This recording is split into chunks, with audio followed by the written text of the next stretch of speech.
This is a demonstration of how to use Microsoft Excel to scatter plot a set of XY data. The values of Y are considered dependent variables because they depend on the corresponding values of X. The values of X are chosen by the experimenter such that they are not influenced by the other experimental variables. By convention, the dependent variable data is plotted on the Y-axis and the independent variable data is plotted on the X-axis. The data used for this demonstration are simulated. The X values will be labeled time and the Y values will be labeled temperature. The X and Y data are chosen this way because temperature is measured as a function of time. The data are entered in columns. The first column contains the X values and the second column contains the Y values. When creating columns of data, it's good practice to label the column with the data name.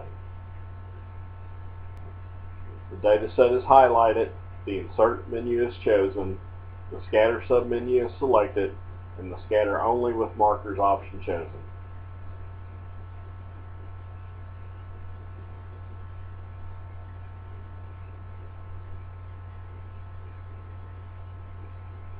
This produces an XY data plot, which still needs modification.